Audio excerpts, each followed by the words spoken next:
আল্লাহ, বাঁচাও আমাকে। কে আছো? বাঁচাও আমাকে।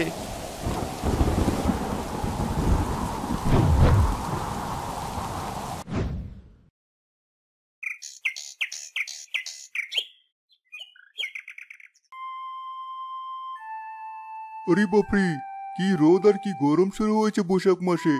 মাঠে কাজ করতে যেন পিঠ পুড়ে মাংসের কিমা হয়ে যাচ্ছে। আম কাঁঠাল আর ধান পাকানো রোদ, করা তো একটু হবেই। করা তো করা ভাই, যখন ভেজাতে কালবৈশাখী চলে আসবে তখন তো দৌড়ে পালাতে পারবে না। সে তুমি ঠিক কথাই বলেছ অবল ভাই।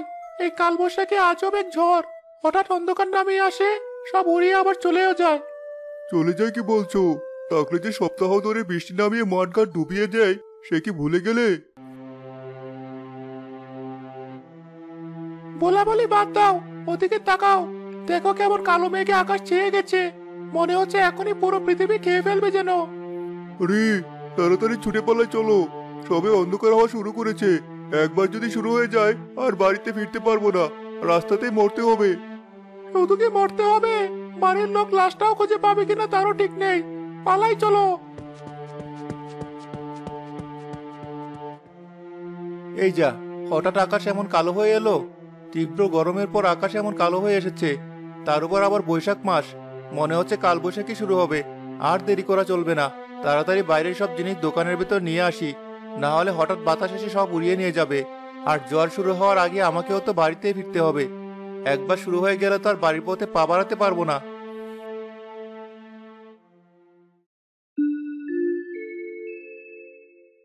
কি ভাই, তুই উঠানে দাঁড়িয়ে আকাশের দিকে কি দেখছিস এমন করে? আরে, আকাশের দিকে তাকিয়ে দেখ। হঠাৎ করে আকাশ কেমন অন্ধকার হয়ে আসছে। তাই তো, এই তো একটু আগেই কি রোদ ছিল, হঠাৎ এত মেঘ এলো কোথা থেকে? মনে হচ্ছে এখনই রাত হয়ে যাবে। জ্বর হবে, কালবৈশাখী জ্বর। দেখেছিস কখনো? না, আমি দেখিনি। তুই দেখেছিস? হ্যাঁ, দেখেছি। দেখবি কি ভয়ঙ্কর জ্বর হয়। আমাকে বোকা পেয়েছিস তাই না? একটু আগে এত রোদ ছিল আর এখন কিনা ঝড় হবে। পাগল ভাই আমার, তোর এইসব কথা আমি বিশ্বাস করব না। না করলে নাই, একটু পরেই দেখতে পাবি। ওই দেখ, বাতাস বইতে শুরু করেছে। দেখেছিস কেমন ঠান্ডা বাতাস গায়ে লাগছে? একটু দূরে ঝড় আর বৃষ্টি শুরু হয়েছে, আর সেটা এখন এদিকেই আসছে। একটু পর দেখবি আমাদের এদিকেও শুরু হয়ে যাবে। এই তো শুরু হয়ে গেছে। এই আখি, নয়ন, তোদের কি মরণের ভয় নেই? তাড়াতাড়ি ঘরে আয় বলছি। এই বাতাসের সাথে কত শয়তান ঘুরে বেড়ায় জানিস? উড়িয়ে নিয়ে চলে যাবে। তাড়াতাড়ি ঘরে আয়। এই ছেলে মেয়ে দুটো যেন কিছুই বোঝে না। দেখলি তো ঝড় শুরু হয়েছে, তবুও বাইরে দাঁড়িয়ে থাকতে হবে। কথা না শুনলে পেটের ভাত হজম হয় না, তাই না? সারাদিন তোদের বকতে হয়। আমি তো কখনো কালবৈশাখী দেখিনি, তাই দেখছিলাম। মা, তুমি রাগ করো না।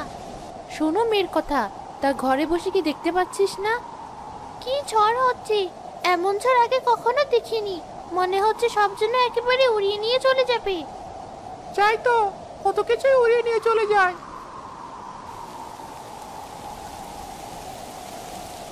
দোকানের বাইরের জিনিস ভেতরে নিয়ে আসতেই ঝড় শুরু হয়ে গেল। এ তো ঝড় নয়, যেন কিয়ামত। ঝাপগুলো বন্ধ করে ফেলি এবার। আজ আর মনে হয় বাড়ি ফেরা হবে না।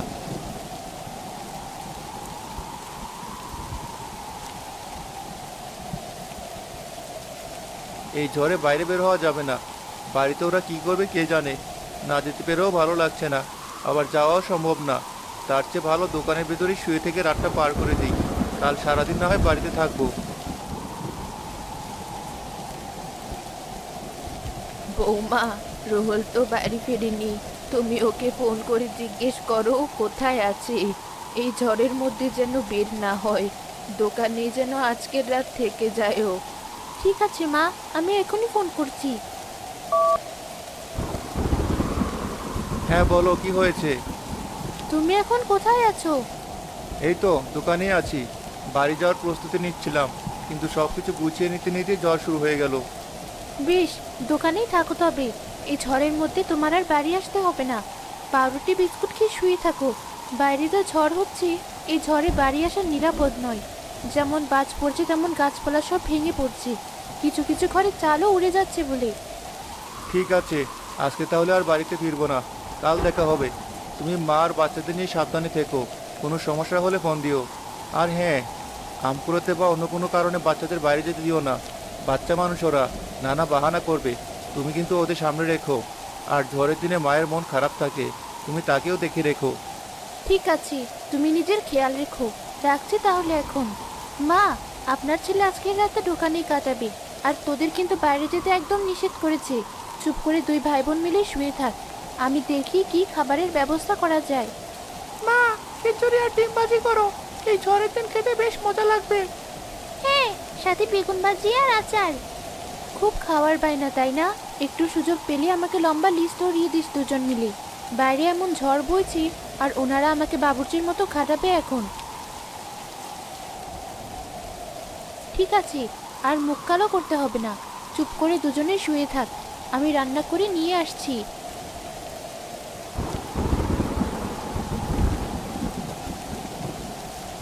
দাদি, তুমি জানালার পাশে দাঁড়িয়ে কাঁদছো কেন? বাইরে কি সুন্দর ঝড় হচ্ছে, সেটা দেখে কেউ এভাবে কাঁদে? ছি, সুন্দর ঝড় বলিস না, এ ঝড় সুন্দর হয় না, এ ঝড় সর্বনাশা হয়। দাদি, প্রতি বছর দেখি জ্বর হলে তুমি কাঁদো, কেন বলো তো?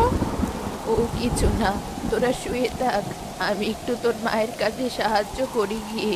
ওদিকে আমার ছেলেটা একা একা দোকানে কেমন আছে কে জানে। না না, তা বললে হবে না, আজ তোমাকে বলতেই হবে। বলবি? তার আগে সবাই মিলে খেয়ে নে দেখি।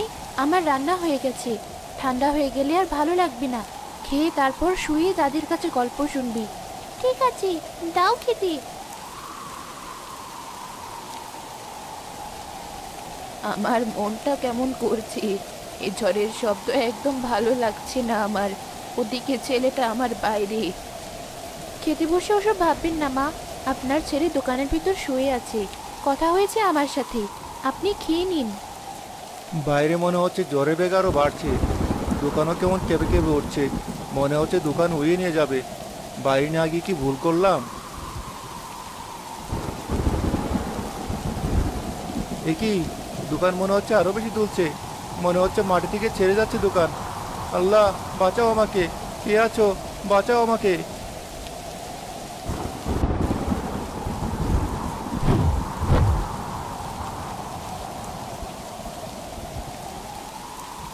এ কি, বারবার আমার গলায় আজ ভাত আটকে যাচ্ছে কেন? আমার কেমন যেন লাগছে। বৌমা, তুমি রুহুলকে ফোন দাও।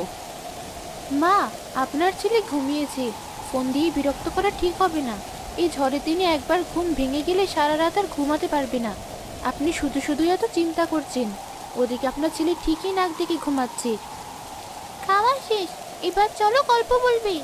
এই ঝড়ের দিনে গল্প শোনার মজাই আলাদা। গল্প নয়, এটা বাস্তব ঘটনা, আমার জীবনের ঘটনা। শোন তাহলে তোরা। তখন আমার ভরপুর সংসার, 2 ছেলে আর 1 মেয়ে। তোদের সেই ফুপুর নাম ছিল নূপুর। দেখতে সে যেমন সুন্দর ছিল, তেমন ছিল তার গুণ। তোর বাবা তখন 1 বছরের বাচ্চা ছেলে আমার। আর তোর কাকার নাম ছিল সুমন, তার বয়স ছিল 8 বছর। আমার খুব সুখের সংসার ছিল, কোনো কিছুর অভাব ছিল না। সেই দিনটাও ছিল বৈশাখের এমনই একদিন। তোর দাদু গিয়েছিল নদীর ওপারে ধান বিক্রি করতে।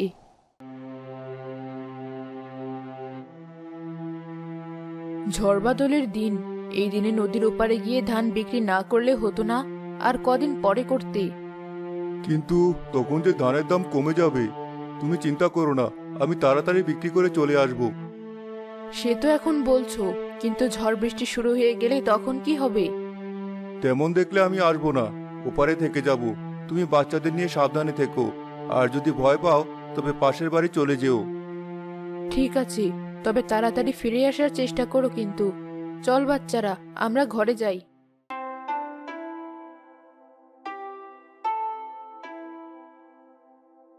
ধান বিক্রি করতে করতে বেশ দেরি হয়ে গেল, আকাশটাও কেমন কালো হয়ে আসছে।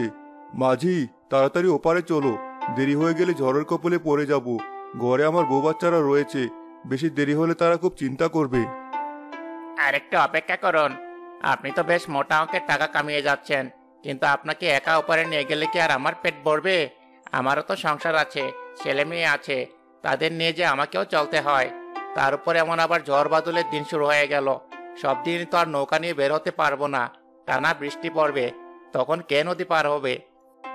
ঠিক আছে, আমি না হয় আর একটু দেরি করছি। তুমি তাড়াতাড়ি আর কজন যাত্রী উঠাও, তবে বেশি দেরি করো না। আকাশে যে ভাব দেখছি আমার মোটেও সুবিধার মনে হচ্ছে না।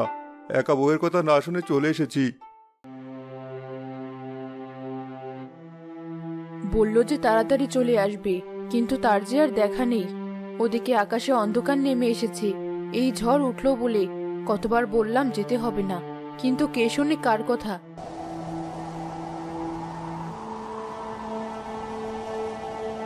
এই দেখো, বলতে না বলতে বাতাস শুরু হয়ে গেছে। মনে হয় আজ আর আসা হবে না। আমি ছেলে মেয়েদের নিয়ে ঘরে থাকি, অন্য লোকের বাড়ি গিয়ে কাজ নেই। মাঝি, অনেক তো হলো, এবার নৌকা ছাড়ো দেখি। আকাশ কেমন কালো হয়ে আছে, তোমার কি চোখে পড়ছে না? কটা টাকার জন্য দেখছি তুমি আমাদের সবার জান নিয়ে নিবে। না না, তা নেব না, এই তো এখনই নৌকা ছাড়ছি। আরে বাবা, আমি হলাম হারান মাঝি। আমার নৌকায় ওঠে কেউ ভয় পায় না, বুঝলেন? সবাই নিশ্চিন্তভাবে বসে থাকে। জ্বর হোক আর যাই হোক, এমনভাবে নৌকা চালাবো কোনো কিছুই আমার নৌকাকে আটকাতে পারবে না। হয়েছে, অনেক কথা বলেছো, এবার নৌকা ছাড়ো দেখি। আমার কোনো কিছু ভালো লাগছে না।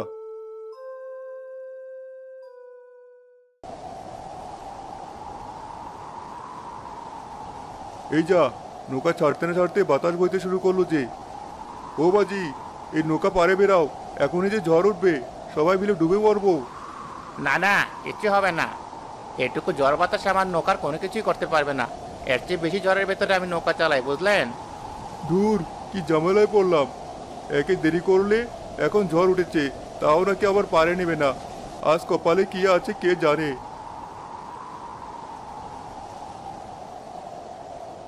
মাঝি, নদীর ঢেউ যে উতাল পাতাল করছে, দয়া করে এবার তুমি থামো। ধর মশাই, আপনি তো খুব জ্বালাচ্ছেন। আপনাকে নৌকায় ওঠানোই আমার ভুল হয়েছে। নৌকায় আর কেউ তেমন কিছু বলছে না, শুধু আপনি এমন করছেন। একে তো জ্বর, তার উপর আপনি এমন করলে আমি নৌকা চালাবো কি করে? চুপ করে বসুন তো, আমাকে আমার মতো করে নৌকা চালাতে দিন।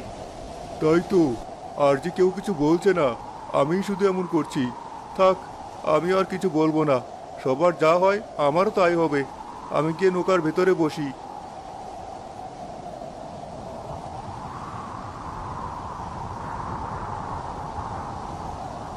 এই বাজি, কত বড় বড় ঢেউ আসছে, তার সাথে ঝড় বাতাস।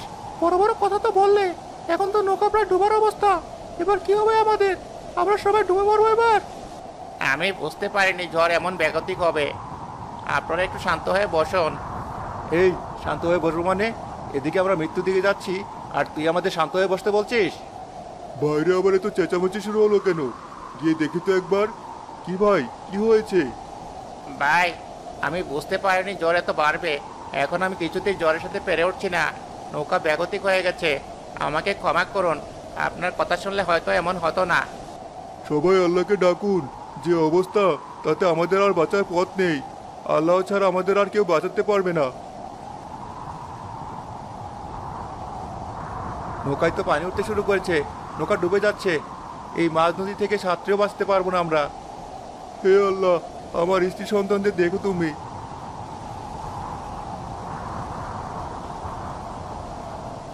নৌকা তো ডুবেই গেল। সাঁতরে পাড়ি দিকে যাওয়ার শেষ চেষ্টা করে দেখি। এই বড় বড় ঢেউ আর বাতাসের মধ্যে আর সাঁতার কাটতে পারছি না, নিজেকে আর বাঁচাতে পারলাম না।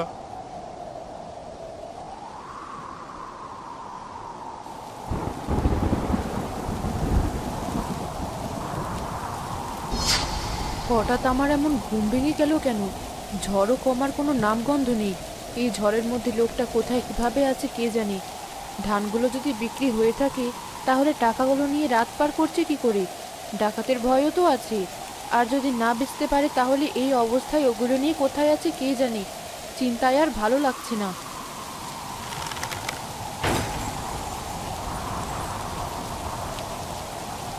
এ কি হলো? সুমন, নুপুর, কে আছো? বাঁচাও আমাদের, বাঁচাও। কেউ কি শুনতে পাচ্ছ না? বাঁচাও আমাদের, আমার ছেলে মেয়েদের বাঁচাও।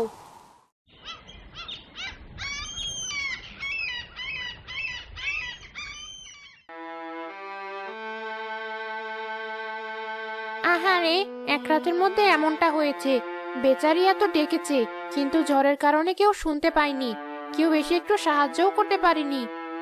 দয়া করে ওনাকে তাড়াতাড়ি খবর পাঠাও, আমার 2 ছেলে মেয়ে মারা গেছে। সে কোথায় আছে তাও আমি জানি না। কাল সে ওপারে গিয়েছে, এখনো ফিরে আসেনি।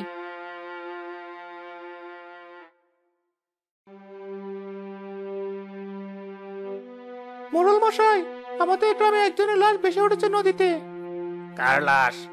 এক রাতের মধ্যে গ্রামে এত কিছু যে হয়ে গেল, কোন দিক থেকে কোন দিকে সামলাবো বুঝে উঠতে পারছি না। ঘরের চালে গাছ পড়ে যার 2 সন্তান মারা গেছে, তারই স্বামী মোড়ল মশাই। কাল গিয়েছিল ওপারে ধান বিক্রি করতে, আসার পথে ঝড়ের কবলে পড়ে নৌকাডুবি হয়ে মারা গেছে। বেচারি মনে হয় এখনো জানে না তার স্বামীটাও পরপারে চলে গেছে। 2 সন্তান হারানোর শোকে সে বারবার অজ্ঞান হয়ে যাচ্ছে। স্বামীর মৃত্যুর খবর শুনলে কি হবে কে জানে। হ্যাঁ তাই তো, দেখি চল লাশটা বুঝিয়ে দিয়ে আসি, আর তাকেও একটু সান্ত্বনা দিয়ে আসি। এই মুহূর্তে আসলে সান্ত্বনা দিয়ে কোনো লাভও নেই, আবার সান্ত্বনা দেওয়া ছাড়া আর কিছু করারও তো নেই।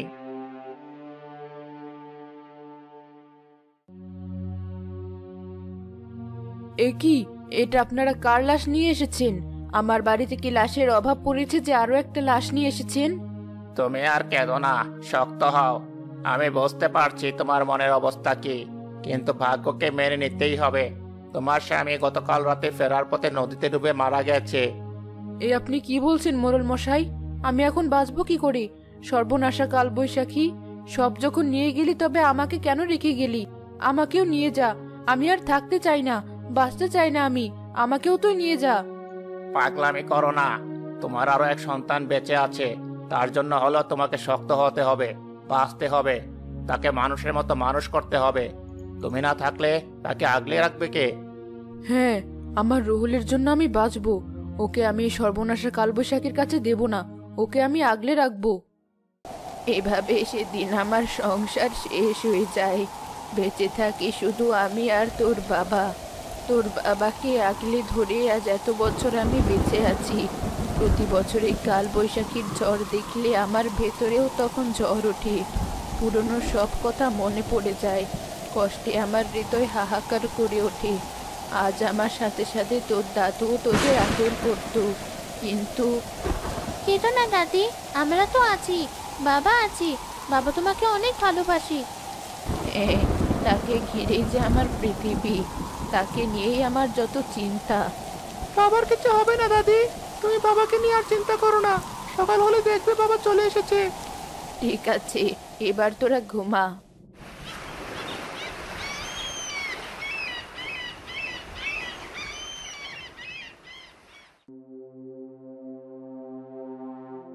রুহুল ভাই, তাড়াতাড়ি বাইরে এসো। কোথায় তুমি? ওদিকে তোমার সর্বনাশ হয়ে গেল, আর এদিকে তোমার কোনো খোঁজ নেই। কেমন যে মানুষ তুমি! তিনি বাড়িতে নেই ভাই, কি হয়েছে আমাকে বলুন, বাড়ি এলে আমি বলে দেব। কাল রাতে ঝড়ে রুহুল ভাইয়ের দোকান উড়ে গেছে, দোকানে কোনো চিহ্নটিও নেই, আর এখন আপনারা কিছুই জানেন না। কি বলছেন এসব আপনি? গতকাল রাতে আপনার ভাই ওই দোকানের ভেতর ছিল।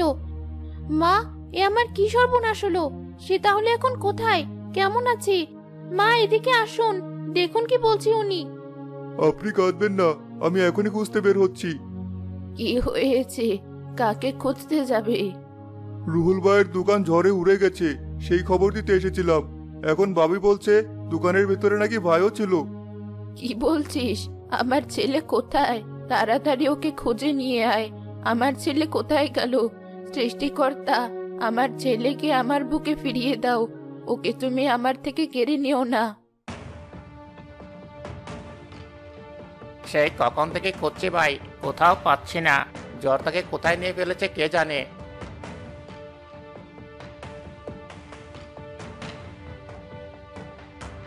ওদিকে দেখ, ওখানে কেউ পড়ে আছে মনে হচ্ছে। চল ওখানে গিয়ে দেখি একবার। আরে, এটা তো রুহুল ভাই। যাক, লাশটা অন্তত খুঁজে পাওয়া গেল। আমি তো খুঁজতে খুঁজতে আশাই ছেড়ে দিয়েছিলাম। কথা না বলে এবার নিয়ে চল। সর্বনাশা কাল বৈশাখী, তুই আমার শেষ সম্বলটুকু কেড়ে নিলি। আমারই এক সন্তান বেঁচে ছিল, তুই তাকেও নিয়ে নিলি। তুই আমাকে নিতে পারতি, তা না করে এই বাচ্চাগুলোকে এতিম করে দিলি। এই কালবৈশাখীর জন্য আপনার মতো আমিও নিঃস্ব হয়ে গেলাম মা। আমার সন্তানরাও এতিম হয়ে গেল। তুমি ঠিকই বলেছিলে দাদি, এই সুন্দর নয়, সর্বনাশের কালবৈশাখী।